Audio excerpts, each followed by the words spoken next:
بسم اللہ الرحمن الرحیم واذکر فی الکتاب موسیٰ انہ کان مخلصا وکان رسولا نبیا صدق اللہ مولانا العظیم۔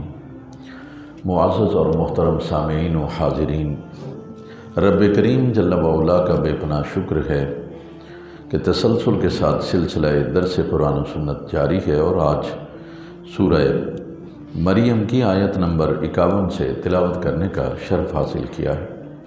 ایک سلسلہ چلا آ رہا ہے، رب کریم جل وعلا چاہتا ہے کہ اپنے بندوں کو ایک بات سمجھا دے، ان کو سابقہ انبیاء کے تذکرے سنا کر یہ بتایا جائے کہ یہ پیغمبر یعنی محمد صلی اللہ علیہ وسلم کوئی انوکھے نبی بن کے نہیں آئے ہیں، کوئی پہلے نبی بن کے نہیں آئے ہیں، کوئی ایسے پہلے شخص نہیں ہیں کہ جن پر وحی نازل ہوتی ہو اور جن کے لیے فرشتہ آتا ہو۔ یہ پہلے نہیں ہیں، ان سے پہلے بھی انبیاء آئے ہیں، تو اس لیے فرمایا وَاذْكُرْ فِي الْكِتَابِ موسیٰ، اے میرے پیغمبر ان کو ذرا میرے موسیٰ کا ذکر تو سناؤ جو کتاب میں نے دیا ہے۔ اللہ اپنے پیارے حبیب صلی اللہ علیہ وسلم سے فرما رہا ہے کہ میرے پیغمبر ان کو میں نے کتاب میں جو قرآن میں جو ذکر موسیٰ کا کیا ہے ذرا پڑھ کے سنائیے، ان کو بتائیے انہ کان مخلصا وکان رسولا نبیا۔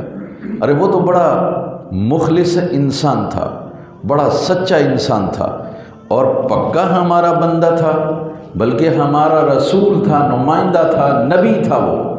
یہ ذرا بتائیے نا ان کو کہ میں اکیلا ہی رسول اور پیغمبر بن کے نہیں آیا ہوں، بلکہ موسیٰ علیہ السلام وہ بڑے مخلص آدمی تھے، اللہ کے پکے بندے تھے، اور وہ بھی صرف اللہ کی عبادت کرتے تھے۔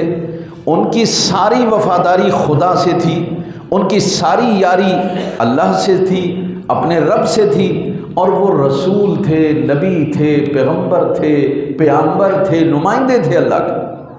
ہاں ذرا آپ ان کو یہ بھی بتائیے وَنَادَيْنَاهُ مِنْ جَانِبِ الطُّورِ الْأَيْمَنِ وَقَرَّبْنَاهُ نَجِيًّا۔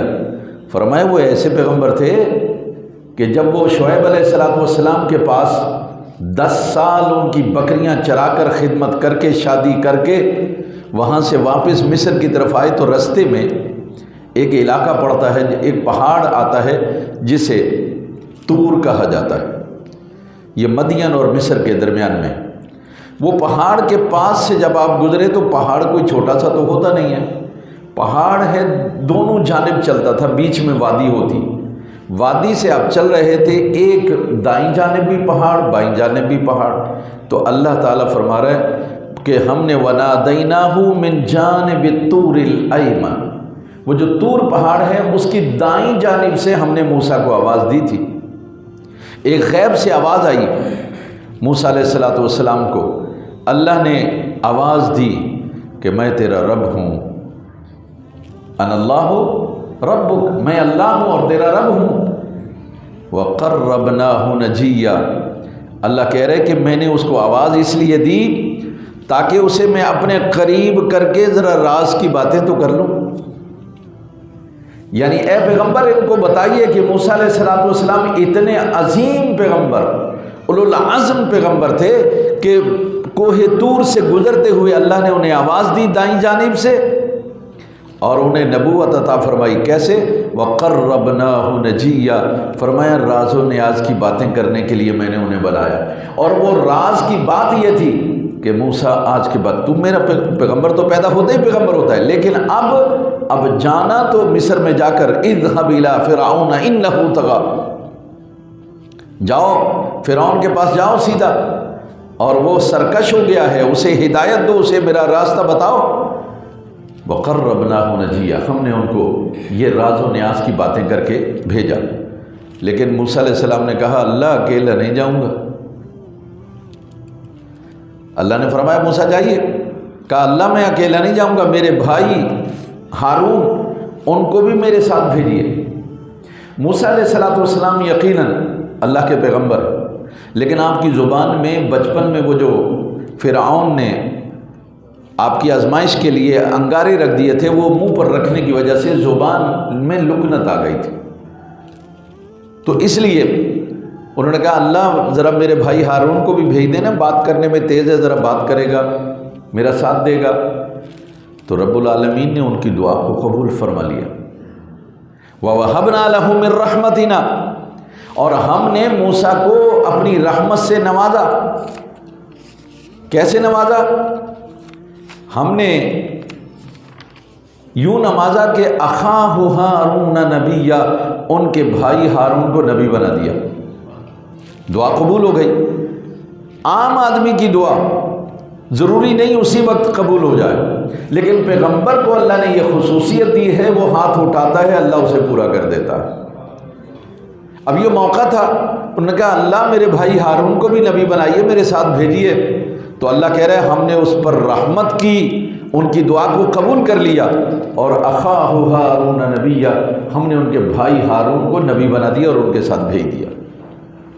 اندازہ کیجئے یہ پیغمبر علیہ الصلوۃ والسلام، باقی واقعات سورہ طٰہٰ میں موجود ہیں، آگے سورہ طٰہٰ ہے اس میں یہ موجود ہے موسیٰ علیہ السلام کا سارا واقعہ، لیکن یہاں اللہ تعالیٰ اپنے پیغمبر سے یہ کہہ رہا ہے کہ بس آپ موسیٰ علیہ السلام کا یہ واقعہ ذرا بتا دیں کہ کیسا میرا پیغمبر تھا۔ بھائی میں کوئی انوکھا پیغمبر تھوڑا ہی بن کے آیا ہوں۔ اچھا، فرمایا میرے حبیب وَاذْكُرْ فِي الْكِتَابِ اسماعیل، اچھا اسماعیل کی بات ذرا سنائیے ان کو۔ إِنَّهُ كَانَ صَادِقَ الْوَعْدِ وَكَانَ رَسُولًا نَبِيًّا، بے شک وہ بڑے وعدے کو پورا کرنے والے تھے، اپنے وعدے میں سچے تھے، جو وعدہ کرتے تھے اسے پورا کرتے تھے، انہوں نے وعدہ ہمیشہ پورا کیا۔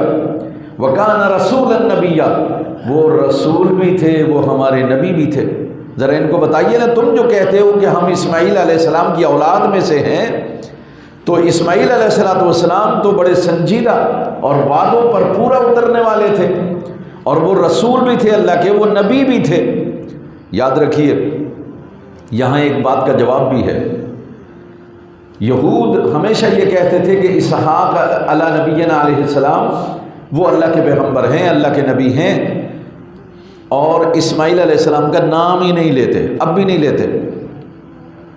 اسماعیل علیہ السلام حالانکہ بھائی ہیں، بڑے بھائی ہیں، ذبی ہیں، لیکن آپ کو حیرت ہوگی وہ ذبی بھی اسحاق علیہ السلام کو مانتے ہیں، ان کو نہیں مانتے ذبی۔ یہ یہودیوں کی بات کر رہا ہوں، تورات میں ہے۔ لیکن اللہ نے فرمایا ذرا ان کو بتائیے اسماعیل علیہ السلام، انہ کان صادق الوعد، وہ تو وعدے پورے کرنے والے تھے، وہ اللہ کے رسول بھی تھے، نبی بھی تھے۔ اسحاق علیہ السلام کا جہاں ذکر ہوا نبی کے لیے ہوا، یہاں تھوڑی شان بڑھا کے بیان کیا کہ یہ رسول بھی ہے، یہ نبی بھی۔ اسماعیل علیہ السلام یہ رسول بھی ہیں، نبی بھی ہیں۔ رسول کون ہوتا؟ ہر رسول نبی ہوتا ہے، لیکن ہر نبی رسول ہو یہ ضروری نہیں۔ ہر نبی رسول ہو یہ ضروری نہیں، مگر ہر رسول کا نبی ہونا ضروری ہے۔ رسول وہ بندہ اللہ کا جو نئی شریعت لے کے آتا ہے، نیا پیغام لے کے آتا ہے، وہ رسول ہوتا ہے۔ اس پر صحیفے اترتے ہیں، کتاب اترتی ہے، اور نبی وہ ہوتا ہے جو پہلی شریعت کا پابند ہوتا ہے، نئی شریعت نہیں لاتا۔ تو اسماعیل علیہ السلام اس لحاظ سے بھی فوقیت رکھتے ہیں اسحاق علیہ السلام پر کہ یہ رسول بھی ہیں، یہ نبی بھی، اور اللہ کہہ رہا ہے وَكَانَ رَسُولًا نَبِيًّا، وہ رسول بھی تھے اور نبی بھی تھے۔ تو اسماعیل علیہ السلام نے وعدے کیا پورے کیے؟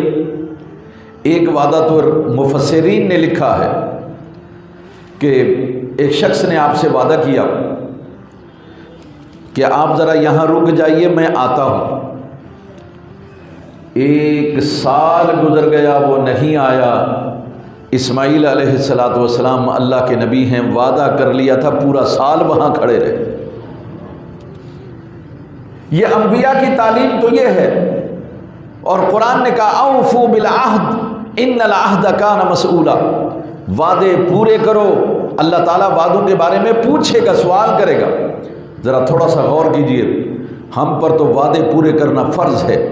کتنے وعدے ہیں جو دن میں ہم کرتے ہیں، اور ان وعدوں کو ہم نے ایک محاورہ گھڑ رکھا ہے، ارے وہ وعدہ ہی کیا جو وفا ہو گیا، یعنی گویا کہ ہم اللہ کے حکم کا مذاق اڑا رہے ہیں۔ اللہ کی قسم اس شریعت کا جتنا مذاق ہم نے اڑایا کسی اور نے نہیں اڑایا، وہ تو اس سے فائدہ اٹھا رہا ہے، دشمن اس شریعت پر عمل کر کے اس سے فائدے اٹھا رہا ہے، اور ہم خود اس کا مذاق بنا رہے ہیں۔ ہم کہتے ہیں جی وہ وعدہ ہی کیا، ہم کو تو یہ کہنا چاہیے میں مسلمان ہوں، میں اللہ کا ماننے والا ہوں، میرے رب نے یہ فرمایا جو وعدہ کرو اسے پورا کرو، بھلے مجھے اربوں کا نقصان ہو جائے۔ جو وعدہ کر دیا ختم، اب نقصان ہوتا ہے تو ہو جائے، بظاہر نقصان ہوگا لیکن وعدہ پورا کرنے پر رب راضی ہو گیا تو سودا مہنگا نہیں۔ ایک یہ وعدہ، اور ایک یہ کہ اسماعیل علیہ السلام جب اپنے والد گرامی سے یہ سنا کہ بھائی وہ میں نے تو انی ارا فی المنام انی اذبحک فانظر ماذا تری، ابراہیم علیہ السلام نے بیٹے سے کہا بھائی دیکھو میں نے خواب میں دیکھا ہے کہ میں آپ کو اللہ کی راہ میں قربان کر رہا ہوں، تمہاری کیا رائے ہے؟ تو یہاں ایک وعدہ کر لیا، کیا؟ قال، کہنے لگے یا ابت فعل ما تؤمر ستجدنی انشاءاللہ من الصابرین، ابا جان جو آپ کو حکم دیا گیا ہے اس کو پورا کریں، مجھے آپ انشاءاللہ صبر کرنے والا پائیں گے۔ اور پھر وہ صبر کی عظیم داستان کہ باپ نے اپنے چہرے پر پٹی باندھ لی، بچے کے چہرے پر پٹی باندھ لی، بیٹے نے اف تک نہیں کیا، شیطان بار بار آتا رہا اور کہتا رہا یہ ذبح کرنے لے کے جا رہے تمہیں، ارے تمہارے ابا تم کو ذبح کر دیں گے۔ ایک دفعہ بھی اسماعیل علیہ السلام کے منہ سے نہیں نکلا کہ ہائے میرے ابا، نہ، کیوں؟ وعدہ کر لیا تھا کہ ابا میں صبر کروں گا اگر آپ اللہ کی راہ میں مجھے قربان کریں۔ یار اللہ کی راہ میں ایک ہم ہیں ماشاءاللہ سے کانٹا چبھ جائے نا ہمیں تو ہم کہتے ہیں جی ہم نے تیر کھائے ہیں اسلام کی خاطر، حالانکہ ہم نے اسلام کے نام پر بہت کچھ کھایا ہے، دیا کچھ نہیں ہم نے اسلام، ہم نے کچھ نہیں کیا اسلام کے لیے، ہم نے اسلام کو بدنام کیا، ہم نے اسلام کے لیے کچھ نہیں کیا، اسلام نے ہمیں سب کچھ دیا، مال، دولت، عزت، شہرت، ملک، اقتدار، یہ سب کچھ اللہ نے ہمیں دیا، ہم نے اپنا کوئی وعدہ پورا نہیں کیا۔ ہم نے اللہ سے وعدہ کیا تھا کہ تیرا پیغمبر آئے گا ہم اس کی اطاعت کریں گے، وعدہ پورا نہیں کیا ہم نے۔ اے اللہ تو ہمیں ملک عطا کرے گا، تیرا نظام یہاں پر نافذ کریں گے، ہم نے کوئی وعدہ پورا نہیں کیا۔ ہم ہمیشہ سچ بولیں گے، ہم نے کوئی وعدہ پورا نہیں کیا۔ اے اللہ تیرے رسول کی اطاعت کریں گے، تو ہم نہیں کر رہے ہیں، ہم تو خواہشات کے پیچھے چل رہے ہیں، کوئی وعدہ ہم نہیں پورا کر رہے۔ انہوں نے وعدہ پورا کیا، وہ میرے رب نے ان کی قربانی نیتوں کو قبول فرما لیتا اللہ۔ اور یہ اسماعیل علیہ السلام کی ایک شان اور بڑھا کے بیان کی، ذرا غور کیجئے۔ اللہ نے فرمایا میرے حبیب ذرا لوگوں کو بتاؤ، اسماعیل علیہ السلام صرف وعدے پورے نہیں کرتے تھے، صرف رسول ہی نہیں تھے، صرف نبی ہی نہیں تھے، بلکہ وَكَانَ يَأْمُرُ أَهْلَهُ بِالصَّلَاةِ وَالزَّكَاةِ، وہ اپنے اہل خانہ کو بھی نماز اور زکوٰۃ کا حکم دیتے تھے۔ ان کو بتائیے کہ اللہ کے بندے وہ ہوتے ہیں، تم کہتے ہو کہ ہمارا تعلق اور ہماری نسبت پیغمبر سے ہے، ابراہیم علیہ السلام سے، تو ابراہیم علیہ السلام کے بیٹے وہ خود بھی نماز پڑھتے تھے، اپنے گھر والوں کو بھی نماز اور زکوٰۃ کا حکم دیتے تھے۔ وَكَانَ عِندَ رَبِّهِ مَرْضِيًّا، اور وہ اللہ کے بڑے پسندیدہ بندے تھے، اور تم پر اللہ کا غضب نازل ہو رہا ہے اور تم اللہ سے دور ہوتے چلے جا رہے ہو، تم نے اللہ کے ساتھ شریک بنا رکھے ہیں اور تم خدا کو چھوڑ کر بتوں کے پجاری بن گئے ہو، تو تم کیسے لوگ ہو جو بھی اسماعیل علیہ السلام کو مانتے ہو؟ وَكَانَ يَأْمُرُ أَهْلَهُ بِالصَّلَاةِ وَالزَّكَاةِ، اس کا مطلب یہ ہے کہ اگر اسماعیل علیہ السلام جیسا پیغمبر اپنے اہل خانہ کو نماز کا حکم دیتا ہے، زکوٰۃ ادا کرنے کے لیے فرماتا ہے، تو اس کا مطلب یہ ہے کہ ہم سب کو قیامت تک کے لیے سب سے پہلے اپنے گھر میں پیغام دینا ہے کہ نماز پڑھو، زکوٰۃ دو۔ یہی وجہ ہے کہ رسول اللہ صلی اللہ علیہ وسلم پر جو وحی نازل ہوئی تبلیغ کے لیے، تو اللہ نے فرمایا وَأَنذِرْ وَأَنذِرْ عَشِيرَتَكَ الْأَقْرَبِينَ، فرمایا میرے حبیب سب سے پہلے اپنے قریبی رشتہ داروں کو ڈراؤ اللہ سے۔ اس کا مطلب یہ ہے کہ ہم میں سے ہر شخص پر یہ لازم ہے کہ جو جتنا قریب ہے وہ اس بات کا مستحق ہے کہ آپ اس کو نماز کی تلقین کریں، آپ اس کو زکوٰۃ ادا کرنے کے لیے ایک کا احساس دلائیں۔ یہ جو اسلام کی بنیادیں ہیں، اساس ہے، بنی الاسلام علی خمس، شہادت اللہ الہ الا اللہ واشہد ان محمد رسول اللہ واقام الصلاۃ وایتاء الزکوٰۃ وصوم رمضان والحج، یہ بنیاد ہے اسلام کی۔ تو ہمیں اپنے اہل خانہ کو نماز کے لیے کہنا ہے، زکوٰۃ کے لیے کہنا ہے کہ رسول اللہ صلی اللہ علیہ وسلم نے سب سے پہلے اپنے اہل خانہ کو اس کے لیے کی۔ ایک حدیث ہے شد مئزرہ وایقظ اہلہ، رسول اللہ صلی اللہ علیہ وسلم رمضان شریف میں کمر کس لیتے تھے اور اپنے اہل خانہ کو بھی جگایا کرتے تھے۔ اس کا مطلب یہ ہے کہ ہمیں بھی اپنے اہل خانہ کو جگانا، اور یاد رکھیے اہل خانہ کے بارے میں آپ سے پوچھا جائے گا۔ قرآن نے کہا یا ایھا الذین آمنوا قوا انفسکم واہلیکم نارا، اے ایمان والو اپنے آپ کو اور اپنے اہل خانہ کو آگ سے بچا لو، جہنم سے بچاؤ۔ تو وہ کیسے بچانا ہے؟ وہ ایسے ہی بچانا ہے کہ انہیں تلقین کرو کہ نماز پڑھا کرو، انہیں تلقین کرو کہ زکوٰۃ ادا کیا کرو، انہیں تلقین کرو کہ روزے مت چھوڑنا، انہیں تلقین کرو کہ دیکھو بھائی حج اگر تم پر فرض ہو گیا تو حج ادا کرنا، کہ حج سے بھاگنا نہیں۔ ایسا نہ ہو کہ بچوں کی شادی کا بہانہ بنا کر تم حج سے بھاگ جاؤ، جاؤ جا کے حج کرو، وہاں دعا کرو اللہ ان کے نصیب اچھے کر دے، وہ اسباب بھی خود پیدا کر دے گا۔ تو فرمایا وہ تو اللہ کا بہت پیارا تھا۔ اس کا مطلب ہے جو بھی اللہ کا پیارا بننا چاہتا ہے وہ اپنے اہل خانہ کو نماز اور زکوٰۃ کا حکم کرے، یہ ہم پر لازم ہے۔ پھر فرمایا وَاذْكُرْ فِي الْكِتَابِ إِدْرِيسَ إِنَّهُ كَانَ صِدِّيقًا نَبِيًّا، میرے حبیب ان کو ذرا میرے ادریس کی بات تو سنائیں، وہ بڑے سچے تھے اور بڑے نبی تھے، خبریں دیتے تھے غیب کی اور سچ بولتے تھے۔ وہ ذرا ان کو بتائیں نا، میرے ادریس کا واقعہ سنائیں ان کو۔ اور ادریس علیہ السلام کون سے پیغمبر ہیں؟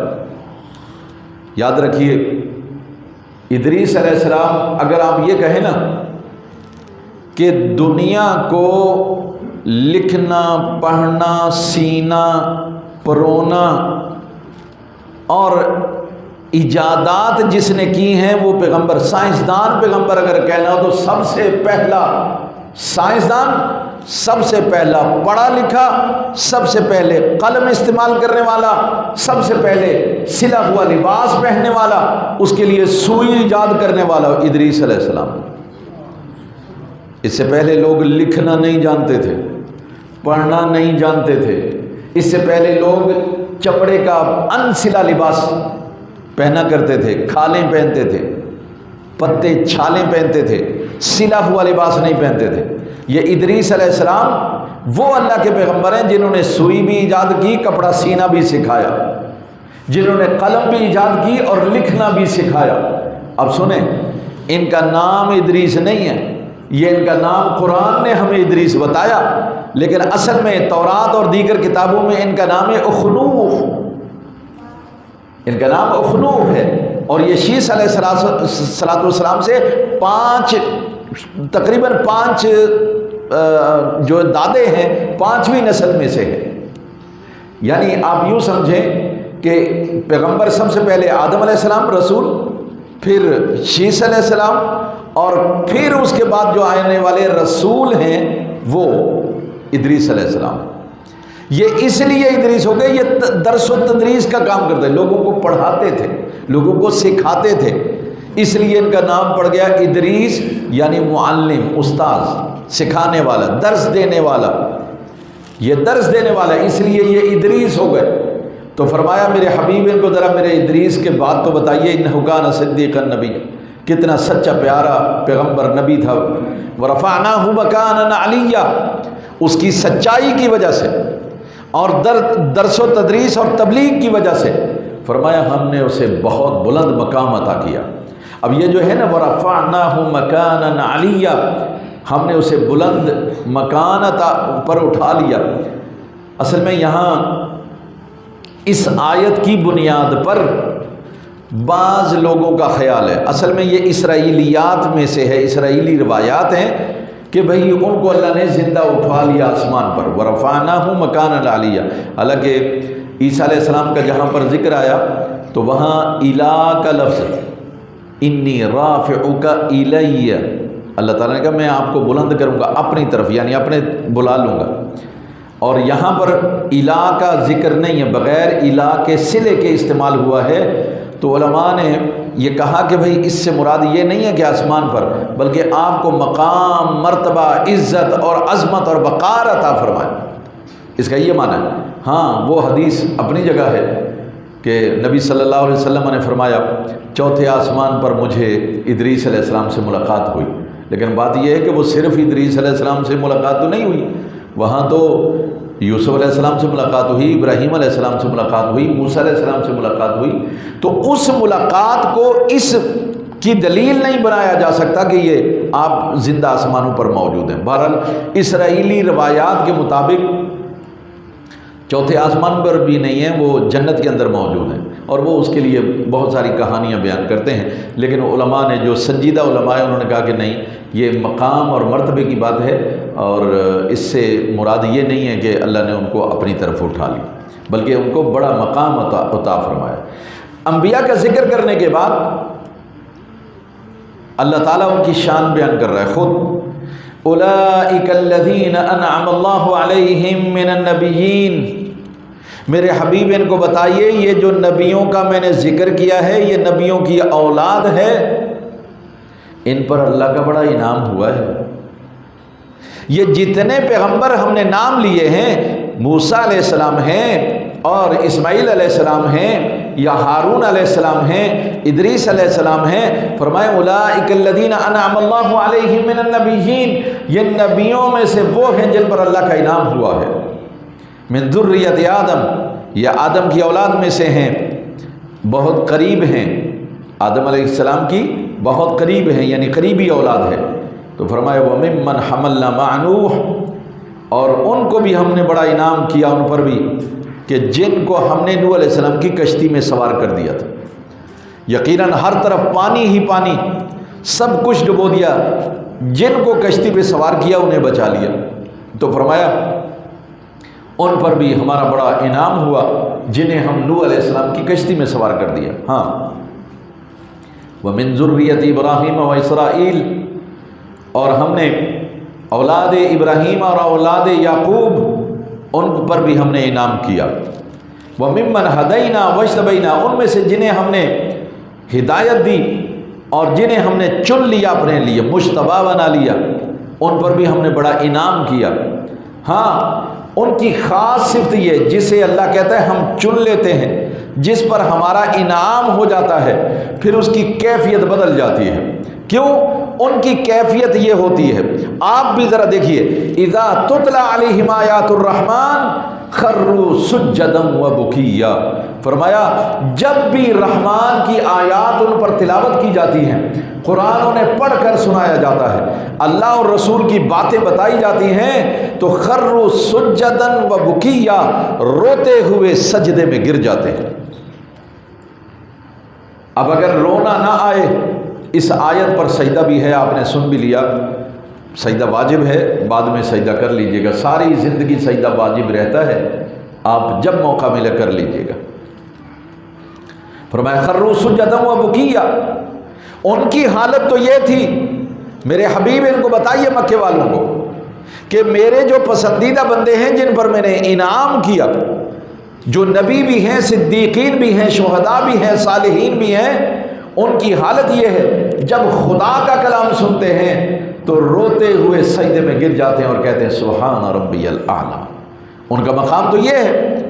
اور قرآن نے ایک اور جگہ وَإِذَا سَمِعُوا مَا أُنزِلَ إِلَى الرَّسُولِ تَرَىٰ أَعْيُنَهُمْ تَفِيضُ مِنَ الدَّمْعِ مِمَّا عَرَفُوا مِنَ الْحَقِّ، 7واں پارہ شروع ہو رہا ہے، اور جب وہ سنتے ہیں وہ کلام جو ہم نے رسول کی طرف نازل کیا، وَإِذَا سَمِعُوا مَا أُنزِلَ إِلَى الرَّسُولِ، جو ہم نے رسول کی طرف نازل کیا یعنی قرآن، جب وہ سنتے ہیں ترا اعینہم تفیض من الدم، آپ ان کی آنکھوں کو دیکھیں گے کہ آنسوؤں سے بھر جاتی،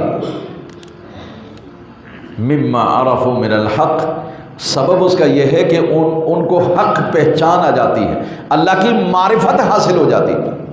تو یہ قرآن تو وہ قرآن ہے جو سنتا ہے اس کو اللہ کی معرفت حاصل ہو جاتی ہے، اللہ کی پہچان آ جاتی ہے، راہ ہدایت اسے نصیب ہو جاتی ہے۔ فرمایا بڑوں کا یہ کام تھا، لیکن بڑے جب چلے گئے فخلف من بعدہم خلف، اور اس کے بعد ایسے ناخلف آ گئے جن کو اولاد کہتے ہوئے بھی شرم آتی۔ کیا کیا انہوں نے؟ اضاعوا الصلاۃ، ارے نمازیں ضائع کر دیں۔ وہ سجدے میں گر جاتے تھے خدا کا کلام سن کر، اذان سن کر کہتے تھے میں حاضر ہو رہا ہوں اے اللہ، میں تیری بارگاہ میں آ رہا ہوں، اور یا اس کے بعد پھر ایسے ناخلف لوگ آ گئے جنہوں نے دین کو بھلا دیا، انبیاء کی تعلیمات کو ضائع کر دیا، یہاں تک کہ ایک نماز جو دین کا ستون ہے اس کے لیے رسول اللہ صلی اللہ علیہ وسلم نے فرمایا من ترک الصلاۃ فقد ہدم الدین، جس نے نماز کو ترک کیا اس نے دین کی عمارت کو گرا دیا۔ ہم میں سے ہر آدمی نماز کو ترک کر کے گویا دین کی عمارت کو ڈھا رہا ہے، پھاوڑے لے کر پڑا ہوا کہ اس کو گرا دیا جائے۔ اضاعوا الصلاۃ، نماز کو ضائع کرتے ہیں، واتبعوا الشہوات، نہ خدا کی مانتے ہیں، نہ رسول کی مانتے ہیں، نہ استاذ کی مانتے ہیں، نہ ماں باپ کی مانتے ہیں، بس مانتے ہیں تو اپنے نفس کی مانتے ہیں، اپنی خواہشات کے پیچھے لگے ہوئے، جو دل میں خیال آتا ہے اس کو پورا کرنے کے لیے بھاگ دوڑتے ہیں، وسائل ہوں یا نہ ہوں، بس یہ آ گیا دل میں، یہ خام خام چیزوں کو اپنے لیے ضروری بنا لیتے ہیں۔ واتبعوا الشہوات، یعنی جو خواہش پیدا ہوئی، جو آرزو پیدا ہو گئی، جو تمنا دل میں آئی، بس اسے پورا کرنا ہی کرنا ہے۔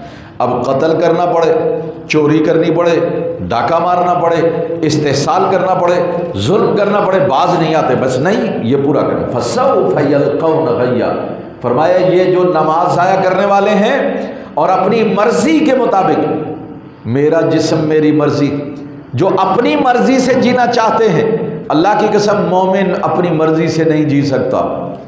مومن وہ ہے جو خدا کی مرضی کے مطابق چلے، مومن وہ ہے جو مصطفیٰ کریم صلی اللہ علیہ وسلم کی مرضی کے مطابق چلے۔ اگر اللہ اور رسول کی مرضی کے مطابق نہیں چلتا، اپنی مرضی چلاتا ہے تو وہ مومن نہیں ہے۔ وہ سن لے فسوف یلقون غیا، فرمایا پھر اس کو دوزخ کے گھنے جنگل میں، وادی میں پھینکا جائے گا۔ آج نماز ترک کرنے کو ہلکا لے لیا تم نے اپنی خواہشات کے پیچھے چلنا اس کو تم نے ہلکا لے لیا، تم اپنی مرضی جینا چاہتے ہو۔ لا الہ الا اللہ محمد رسول اللہ جس نے پڑھ لیا اس کے گلے میں خدا کا پٹا آ گیا، اس پر لازم ہے کہ اللہ کی بات مانے، احکامات کے مطابق چلے، رسول اللہ صلی اللہ علیہ وسلم سے وفاداری کرے، آپ کی عزت کی حفاظت کرے، آپ کی نبوت کو مانے اور آپ کی سیرت طیبہ اور اخلاق عالیہ کو اپنائے۔ اگر ایسا نہیں کرے گا فسوف یلقون غیا، انہیں جہنم کی وادی میں پھینک دیا جائے گا، ان سے کوئی رعایت نہیں برتی جائے گی۔ اب مجھے بتائیے کتنے لوگ ہیں جو زبردستی جہنم کی وادی میں گھسنا چاہتے ہیں، نہ نماز اور نہ ہی اللہ اور رسول کی کوئی بات، بس میری بات، اپنی بات، اس کی بات۔ یہ ہاں کچھ رعایت دے دی، فرمایا الا من تاب وآمن وعمل صالحا، فرمایا سوائے ان کے جس نے توبہ کر لی، ایمان لے آیا، اعمال صالحہ انجام دے دیے، جس نے توبہ کر لی۔ اللہ کہتا ہے فمن تاب، جس نے توبہ کی، ایمان لایا، تو یاد رکھیے رسول اللہ صلی اللہ علیہ وسلم نے فرمایا التائب من الذنب کمن لا ذنب لہ، جتنے بھی گناہ کر لو، جو توبہ کر لیتا ہے اللہ اس کے سارے گناہ معاف کر دیتا، وہ ایسا ہو جاتا ہے جیسا اس نے کبھی کوئی گناہ کیا ہی نہیں ہے۔ وآمن، توبہ کے بعد پھر ایمان لے آتا ہے، تو میرے رسول نے فرمایا الاسلام یہدم ما کان قبلہ، ارے اسلام قبول کرنے والے کے سابقہ سارے گناہ غلطیاں اللہ معاف کر دیتا ہے، گرا دیتا ہے، ختم کر دیتا ہے۔ وَعَمِلَ صَالِحًا، اور یہ جب نیک عمل بھی کرے گا، یہ تین باتیں جس میں اکٹھی ہو گئی، ایمان لائے، توبہ کرے، ایمان لائے، اعمال صالحہ انجام دے، اللہ نے اعلان کر دیا فَأُولَٰئِكَ يَدْخُلُونَ الْجَنَّةَ، اللہ کہتا ہے ایسے لوگوں کو جنت میں داخل کیا جائے گا، وَلَا يُظْلَمُونَ شَيْئًا، اور ذرا برابر کچھ بھی ظلم نہیں ہوگا ان کے ساتھ، کچھ بھی زیادتی نہیں ہوگی، کوئی سزا نہیں دی جائے گی۔ آج بھی ہمارے مسائل بہت زیادہ ہیں، لیکن علاج ایک ہی ہے، اور وہ ہے توبہ۔ علاج ایک ہے، بڑا آسان ہے، اس لیے استغفر اللہ، اے اللہ میں تجھ سے بخشش چاہتا ہوں، سر سجدے میں رکھ کر ایک دفعہ کہہ دو سبحان ربی الاعلیٰ، میرا رب پاک ہے ہر عیب سے، نقص سے، اور بہت بلند و برتر ہے۔ اتنا کہہ دینے سے رب راضی ہو جاتا ہے، اور جس سے رب راضی ہو جائے اسے جہنم میں نہیں داخل کرتا۔ ابا راضی ہو جائے تو سزا نہیں دیتا، ماں راضی ہو جائے تو کبھی سزا نہیں دیتی، تو وہ تو رب ہے بھائی، تو رب بھی اپنے بندے کو پھر کوئی سزا نہیں دیتا۔ ہاں جنت عدن، ان کے رہنے کے لیے پھر اللہ تعالیٰ نے جنت عدن، باغات والی جنت رکھی ہے، التی وعد الرحمن عبادہ، یہ وہ جنت ہے جس کا وعدہ اللہ نے اپنے بندوں سے کیا، اللہ نے بھی وعدہ کر رکھے ہیں، اور ان اللہ لا یخلف المیعاد، اللہ کبھی وعدہ خلافی نہیں کرتا۔ بندے ہیں جو اللہ سے کیے ہوئے وعدے بھول جاتے ہیں، لیکن اللہ کبھی وعدہ خلافی نہیں کرتا۔ وعد الرحمن عبادہ بالغیب، جو غیب میں اس نے وعدے کر رکھے ہیں اللہ سارے پورے کرے گا۔ انہ کان وعدہ مأتیا، اور اس کا جو وعدے ہیں نا وہ بے شک آنے ہی والے ہیں، پورے ہونے والے ہیں۔ اس نے کہا تھا قیامت آئے گی، قیامت آنے والی ہے بھائی۔ اس نے کہا تھا حساب و کتاب ہوگا، حشر نشر ہوگا، اور تمہیں تولا جائے گا، نیکیاں تولی جائیں گی، جنت اور دوزخ ہوگا، یہ سب پوچھا جائے گا۔ کہا یہ وعدے ہیں اور یہ وعدے پورے ہونے والے ہیں۔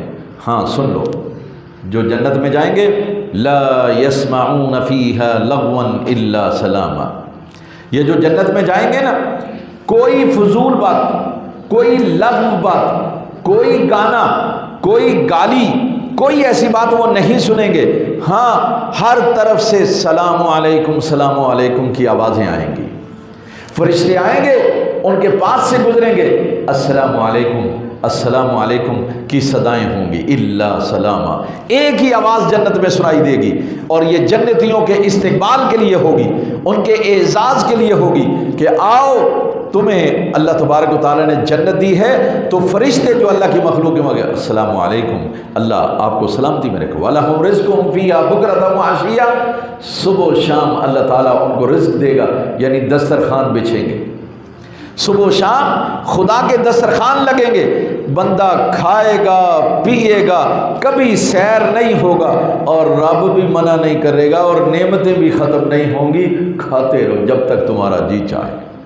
وَلَكُمْ فِيهَا مَا تَشْتَهِي أَنفُسُكُمْ وَلَكُمْ فِيهَا مَا تَدَّعُونَ، اتنے دسترخوان بچھے ہوں گے، اس کے باوجود تمہارے دل میں خواہش آئے کہ یہ نہیں وہ چاہیے، تو جو چاہو گے وہ تمہیں دیا جائے گا، اور جو مانگو گے وہ تمہیں دیا جائے گا، اور دیا ایسے جائے گا کہ تمہارے دل میں ابھی ارادہ ہوگا کہ یہ آنا چاہیے، میں کھاؤں، کٹ کے سج کے بند کے آپ کے پاس سامنے آ جائے گا، کھائیے، اور وہ ختم نہیں ہوگا، آپ کھا لیں گے وہ پھر اسی طرح سے وہاں موجود ہوگا جہاں سے آپ نے لیا۔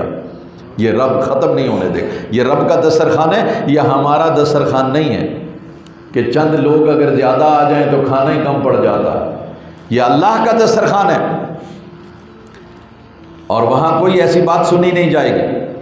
ہاں تلک الجنت التی نورث من عبادنا من کان تقیا، اللہ کہہ رہے یہ ہے وہ جنت جس کا وعدہ اللہ نے کر رکھا ہے اپنے بندوں سے، ہم اپنے ان بندوں کو اس کا وارث بنائیں گے جو متقی ہوں گے، جو پرہیزگار ہوں گے، جو ہم سے ڈرنے والے ہوں گے، جنہیں خوف الہی ہوگا اور شرم نبی ہوگا، ہم انہیں یہ عطا فرمائیں گے۔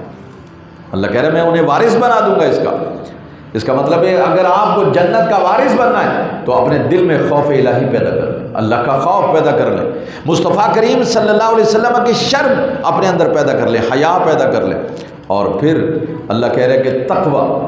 اور سن لو، اللہ نے کہا ہے کہ جو میرے بندے متقی ہوں گے انہیں یہ جنت کا وارث بنا دوں گا۔ متقی کون ہوتا ہے؟ جو تقوی اختیار کرے۔ اور تقوی کیا ہے؟ مختصر سی تعریف سن لو، یاد رہے تاکہ وہ کام جس کام کے کرنے کا اللہ نے حکم دیا ہے، جہاں جانے کا اللہ نے حکم دیا ہے، وہاں سے آپ غائب مت ہونا، حاضر رہنا۔ اور وہ کام جس سے اللہ نے منع کر دیا وہاں آپ نظر مت آنا، بس یہ تقوی ہے بھائی۔ جس کام کے کرنے کا حکم دیا اللہ نے وہ کرنا، وہاں سے غیر حاضر نہیں ہونا۔ جس کام سے اللہ نے روک دیا وہاں تم نظر نہیں آنا، یہ کیا ہے؟ تقوی ہے۔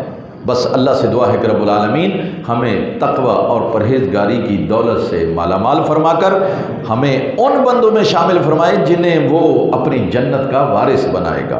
وما علینا الا البلاغ۔ الحمد للہ رب العالمین والصلاة والسلام علی سید الانبیاء والمرسلین وعلى آلہ واصحابہ اجمعین۔ رب زدنا علما نافعا وعملا مقبولا ولسانا ذاکرا وقلبا منورا وایمانا مستقیما ودعاء مستجابا۔ رب اشرح لی صدری ویسر لی امری واحلل عقدۃ من لسانی یفقهوا قولی۔ اللہم اجعل من الذین یستمعون القول فیتبعون احسنہ برحمتک یا ارحم الراحمین۔